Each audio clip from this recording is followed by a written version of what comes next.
Numinous Podcast with Carmen Spaniola.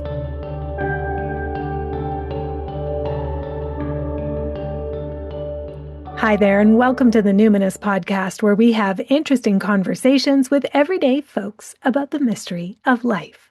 I'm your host, Carmen Spaniola, joining you from the lands of the Insulxian-speaking peoples of the Okanagan Nation, on our small farm just outside of a small town known as Summerland, BC. Today's episode, my friends, is part announcement, part request, part inspiration, and part call to action. It's all those things rolled into one, hopefully compelling package. Today on the podcast, I am delighted to welcome back my dear friend and esteemed colleague, Taraneh Erfan, in her role as editorial director for Ninth House Press. Regular listeners will know that Ninth House Press is a worker co-op founded by Taraneh, myself, and our colleague Therese Couture. And we are bringing you world-building books that are a response to the question, how then shall we live? I am so excited to officially announce that our debut catalog arrives May 8th. Now, I'm recording this on April 20th, so please give us grace because you never know with this world what kinds of things can upset the apple cart and dash our plans to pieces. But the plan is the catalog debuts May 8th with our first 6 titles. Those titles will all be shipped and available in stores on November 4th, but we will open sales on May 8th with pre-orders. And that's also the day of our grand prize giveaway, but I'm getting ahead of myself. More on that at the end of the show. For now, we've got a request. We are looking for writers and poets, both published and aspiring, perhaps even accidental. Taraneh is compiling and editing an anthology, so let's roll the tape so you can hear all about why we believe poetry is so important in these times. Welcome back to the Numinous Podcast, Taraneh Erfan. This is your 4th appearance. You are edging up there, getting very close to the record holders. There's like this sort of rarefied strata of people who've been on the show 5 times. So in your 4th appearance on the podcast, we would love an update. What identities are you leading with now? Well, excitedly, since I was last here, which was for the launch of Ninth House Press, I can now more confidently and happily share that one of the identities I now lead with is editorial director, obviously, with Ninth House. I am a mother to 2 wonderful humans who are very much on my mind today as I come into this. I am a first-generation Iranian immigrant living on the unceded lands of the Squamish people. And this morning, as I was lighting my candle on my altar, spending a little extra time with my grandparents who have passed, but whose energy is much needed in these turbulent times as I think about my extended family in Iran. What else? My pronouns are she, her. And I am here mostly with my editor hat on and with Ninth House on my mind. So folks who are interested in what else I do, like therapeutic writing or counseling, can find out more by going to the notes of the podcast to learn about what else they can connect with me about. Maybe you'll be a podcast host soon because you just knew exactly what to do. You're like, you can find more in the show notes. I love that. Also, I just want to say one thing. I don't know if you watch SNL, but they have like a five timers club of anyone who's hosted 5 times or more gets a 5 timers jacket. So I just a thought. You've just come out with merch. So, maybe you want a new merch that is a 5 timers club jacket or something. That's actually very cool. I would love to send that to esoteric permaculture prepper John Michael Greer. I sent him a little sticker that's like to put over his laptop logo. Yeah, that's cool. Okay, so we are here It's, yeah, we're focusing a super exciting signature event in the history of Ninth House Press, which is our first anthology. So we're here to talk about the book that you are editing that is called Assembly, Liberatory Words for Revolutionary Times. Can you tell us about this anthology? So the anthology is an anthology of poetry and prose that are meant to soothe and inspire the heart and mind of readers to help to build resilience and foster hope during these times. The idea from which it was born was kind of an offshoot of work I already do in my community, as someone who comes from a background of expressive arts therapy being one of my main kind of toolkits that I use. More and more in the last 5 years, I've gone back to therapeutic writing as a practice for collective care and community connection. And I feel like as we go down what feels like a ever perplexing,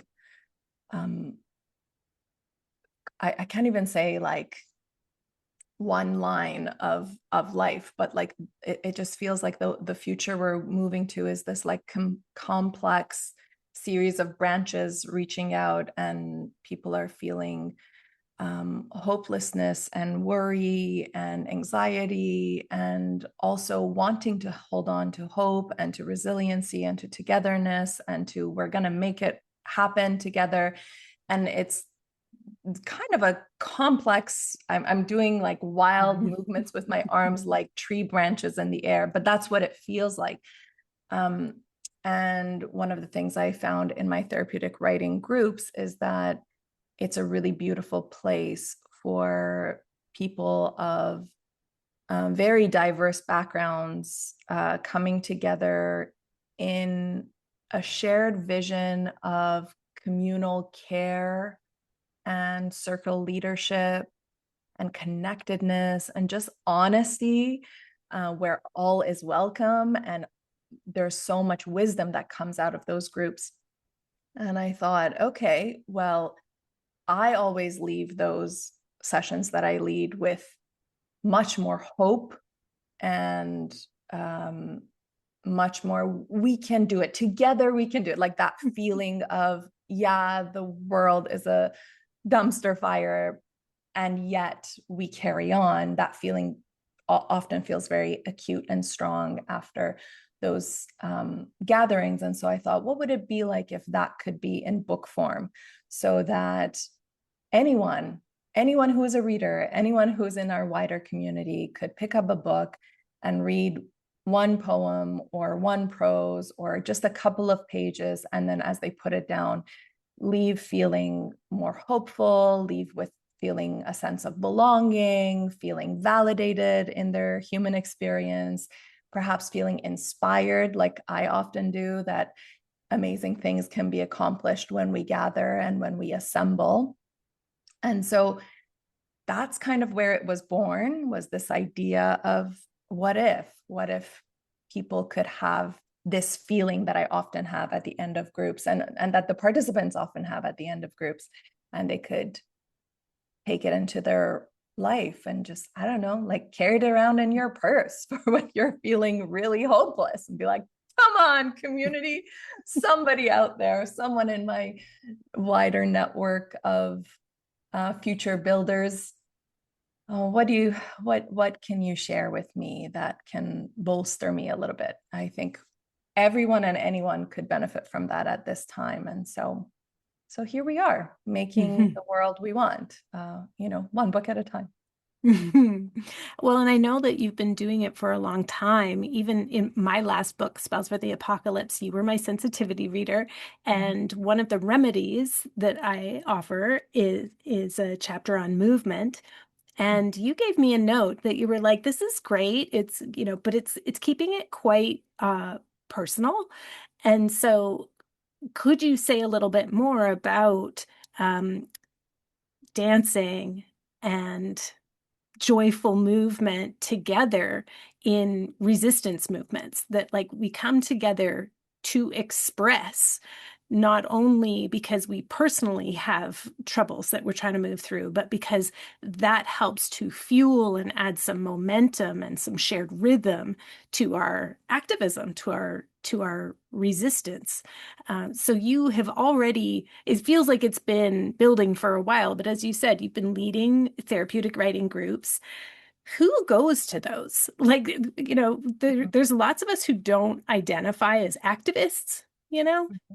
So when you say, okay, this is liberatory words for revolutionary times, like, but who are you thinking of is going to pick up this book, and like when and where are they going to turn to it? Great question. Yes, many people don't identify themselves as activists. Many people don't identify themselves as writer. Many people don't identify themselves as a reader of poetry. Like all of these things can be true.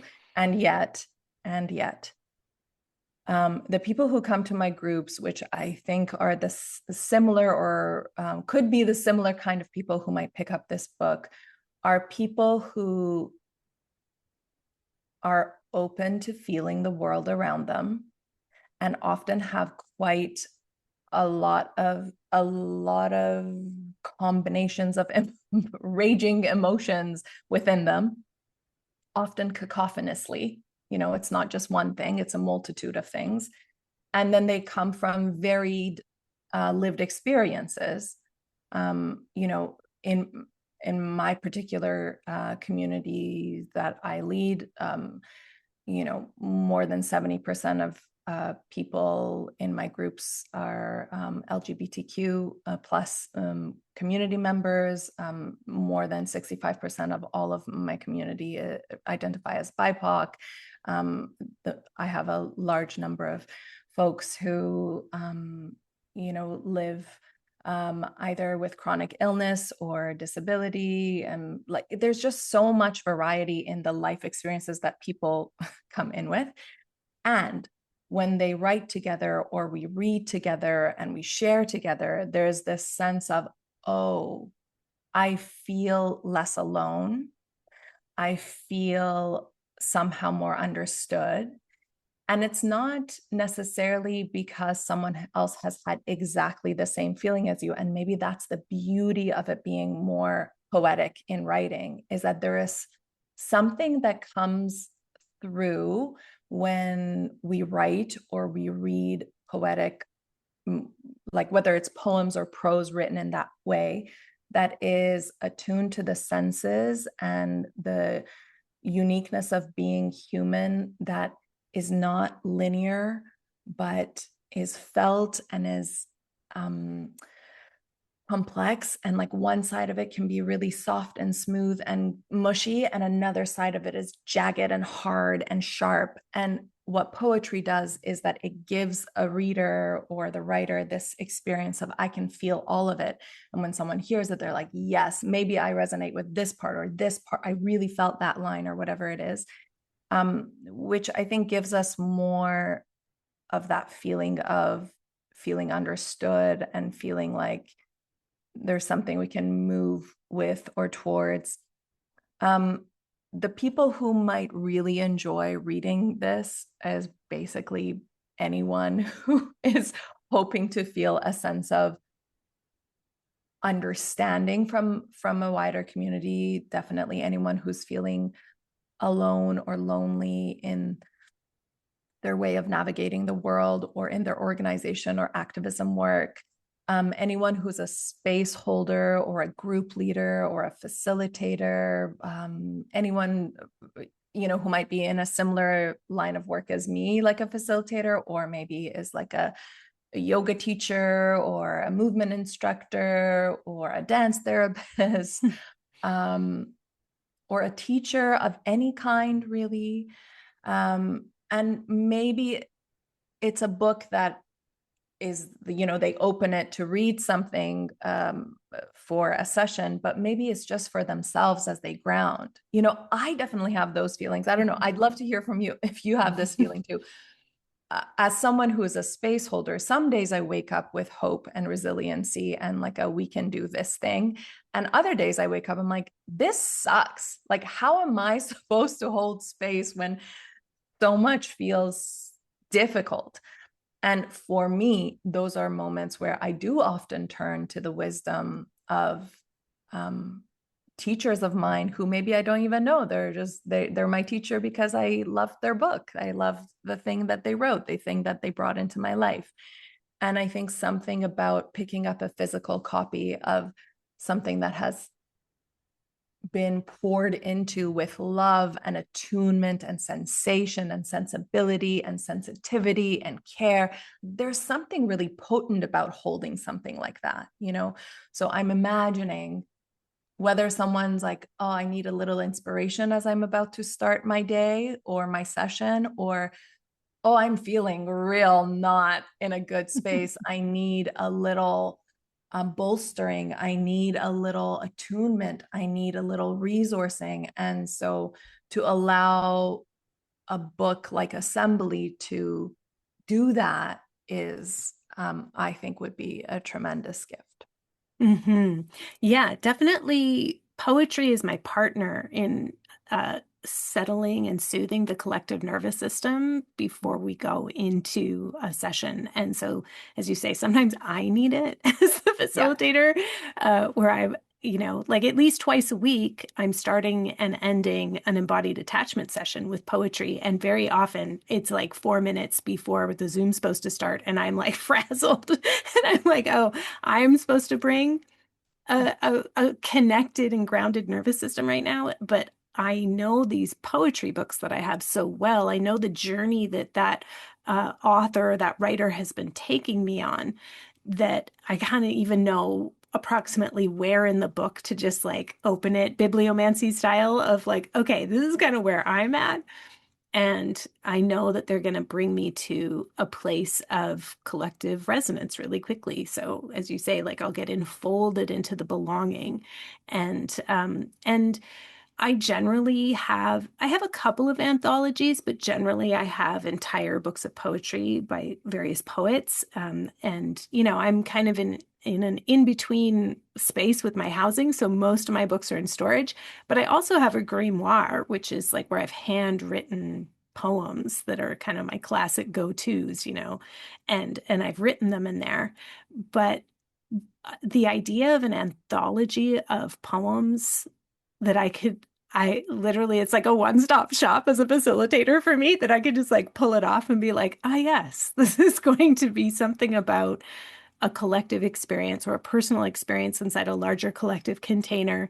It's going to speak to my sense of alienation from the mainstream or my sense of being disenfranchised somehow, and then my re-enfranchisement, my reconnection, my you know my well, the healing of some of those attachment wounds by finding a sense of belonging and community in the words and resonances. That's a part I'm really, really looking forward to. But speaking of disenfranchisement, what would you say for you personally, but also for you, big picture, living in, um, the rise of fascism? Even though we're in Canada, a lot of our media is very Americentric, but also we see the advancement of right-wing politics and fascism in Canada. And as a co-op that is international, and as international feminists, we are rooted both in Canada and the US. What's been difficult about compiling this anthology? Yeah, great question. You know, we've just opened the submission window about 10 days ago, and it's going to stay open for another couple of weeks until May 1st. Ding, ding, put that in your calendars, people who might be interested in submitting. So there's something about how do I actually assemble a collection of writing that is attuned to the time, that is high quality, that is coming from both previously published writers and also folks who are new to publishing. Also, some people who are like, I don't even necessarily think of myself as a writer, but I have something in me that I would like to offer, that I'm willing to offer, or I have this one piece of writing that maybe I don't have a whole book of poetry in me to get published, but I have, here are a few pieces to consider. So there's a combination of like logistical things of how do I bring in the diversity of voices that I long to bring in, that are at a caliber that are ready for print, that are ready to get in the hands of readers. But then I think there is also the reality that a lot of my hope for this is for more marginalized voices to be published. And yet I am sitting with the reality that folks who are most marginalized in our communities have less access to time, bandwidth, energy to even put in a submission. Like, I think that is a reality here. And I would say even, for myself as an editor, it's like, I have so much creative projects in my mind. But here we are. And, I need to somehow balance out my desire for my creative pursuits and my own writing endeavors with my desire to uplift our, co-op and get other people's books out there. And then the reality that I also still need to make a living and put food on the table for my children. And, so there is this, and I'm sure I'm not the only, queer person of color who's having that to navigate. There are going to be many others like me, or maybe perhaps even more marginalized than I, who might find it difficult to submit something to this anthology. I'm hoping that folks who are hearing this and who are considering submitting, but they're like, oh, I'm not sure, I don't know, is this good enough? Or do I have it in me to write something, that perhaps they can tap into the part of them that most desires the other side of the obstacle, even if it's for 1 hour, to give themselves the time to consider writing something or reviewing old journals for something that is already there, that's wanting to come out into the world and be felt and read by others. Mm-hmm. That's my hope. Mm-hmm. Absolutely. And as you say, like there are things already published. It's just that we discount them because, oh, that was just an Instagram post, or that was just, Facebook or whatever. But I would highly encourage, especially because I am so kind of tapped into people living with long COVID and COVID cautious community. I am constantly coming across like mini essays in the caption of an Instagram post about what it's like to be in, like lefty liberal politics, but feel totally gaslit or totally left behind or totally not cared for, or, marginalized within a movement that is purportedly based in collective care, right? So I look at those and I think, oh, I would just love one of those. And there are definitely people that I've DM'd to be like, please, would you submit that? Because that all counts. That all counts. I think that there's lots of prose poetry happening on Instagram that it would be beautiful to wrest from large tech oligarchic structures. Yeah. Absolutely. I mean, when I think about what you're saying, I think about how Instagram or other, online public spaces where people are putting their words, it is a container for here's my lived experience. It happens to be in this short little blip, but often it's with some thought, some reflection, some complexity, some desire for validation. This is the thing about social media. It's like, I'm going to put it out there and I hope that it resonates with people. I hope that people like it, partly because I want to feel seen and heard and understood, and partly because I want someone else who might be feeling this to feel seen and heard and understood. And so it is actually a great place to look to if you're someone who's like, I'm not sure if I'm a writer, or I'm not sure if I have something to submit to go to, which is like, what have I said that really had that feeling, really kind of got to the essence of that. I think perhaps these are conversations that in other times in human history would be shared around a fire or shared alongside tea and biscuits or whatever the case may be. But because those opportunities are less frequently available to people, the more people are doing that in their online presence. And I think that it's a great place to play and get curious. And for people who are not even sure that they're writers, I think it's a great place to go back to see, is there something that I feel like could help elevate the collective field right now? Is there something that someone might read and feel understood by? I hear you, and I have lots of poetry books by one poet. I don't have a lot of anthologies. Maybe I have 3, but I probably have like 50 poetry books. But I would say even with the poetry books from one poet, there's a few poems that I repeatedly go back to because those are the ones that really resonated, right?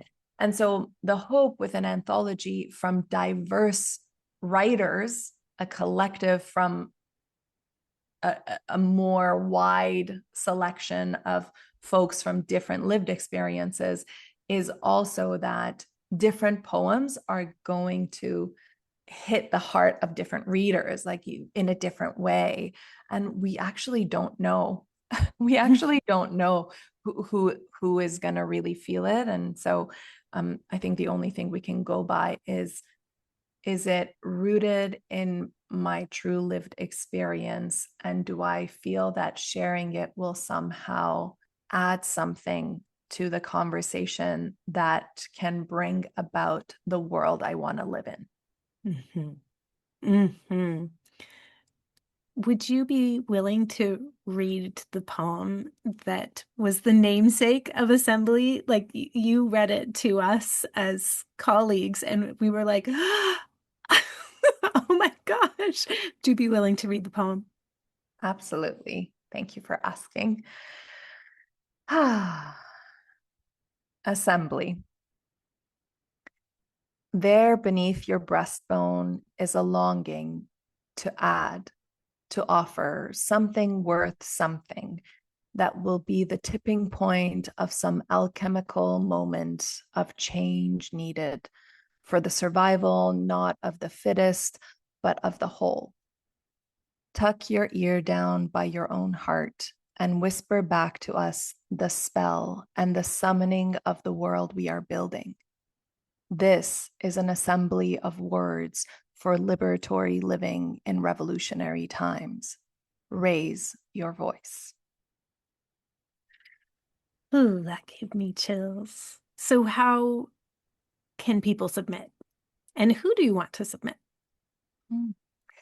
All the details about how to submit are on our Ninth House Press website. You can go to ninthhousepress.com/submissions for all the details.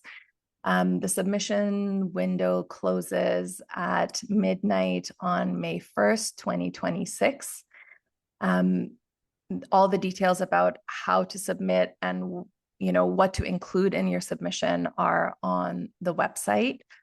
Who do we want to submit? Basically, anyone who feels that they lead their life with a marginalized identity of some kind and who has something that they want to share. They are someone who is like, yeah, I will add something that is beyond the kind of like hegemonic voice that overtakes most of society. I'm just outside of that. Then yes, you are the one we're looking for.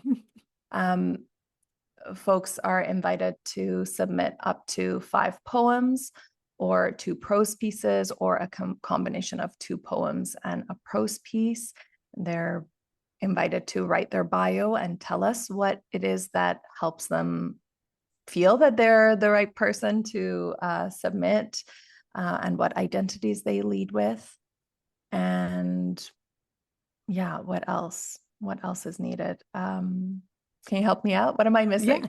What No, am I I mean, missing? I think that's good. I think anyone who has some words about liberatory living and feels that they are rebelling against some kind of, as you say, like a hegemonic norm. Like there was one woman at our, you led a poetry or writing workshop to announce more details about the submissions. And one woman, an older white woman, beautiful silver hair, very connected in the poetry community, but she said, well, I think she said something to the effect of like, I'm just an older white woman or something like that. And I was like, oh man, but we need women rebelling against internalized patriarchy and ageism and youth culture and all of that. I would love to read.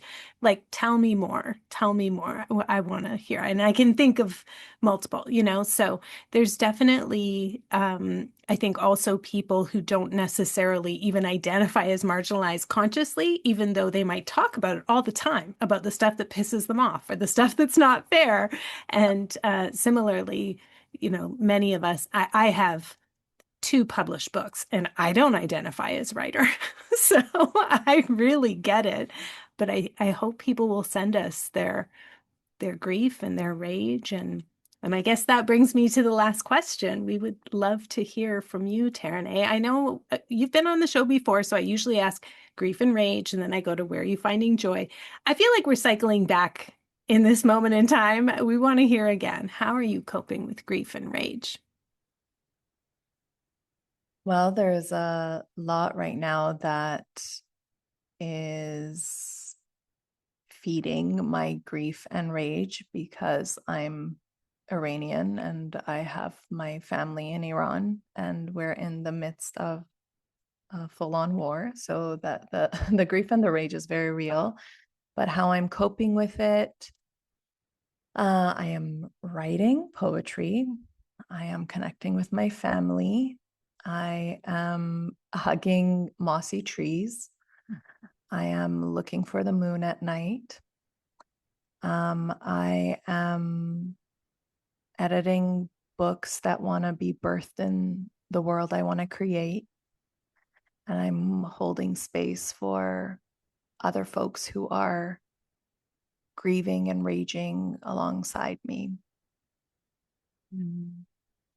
Thank you for giving your love and your labor to building the world we want to see by giving these words a home.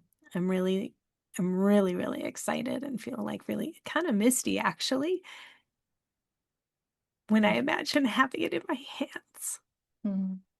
Thank you for being on the show. Thanks for sharing this. My pleasure. Happy reading.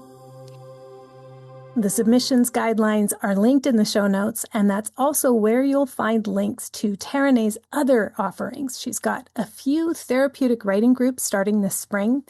And I totally get that a lot of folks can't afford all the therapy that they need, that we need in this economy. So do go check out her online therapeutic groups before they fill up. Taraneh actually used to lead a therapeutic writing session in the Numinous Network called Dear Body. It was therapeutic writing to connect with and find healing in your relationship with your body.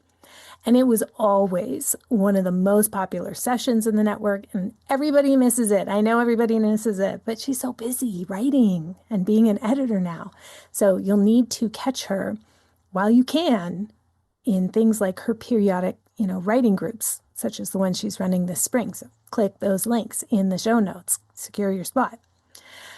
And I hope you will scour your journals and social media posts and even send this episode along, or, click the link in the show notes, send the website along, the submissions page, to your talented friends, especially if you're someone who convenes groups and you like to start with poetry, then you know exactly what we're looking for, right? Sometimes you need some words to ground the group.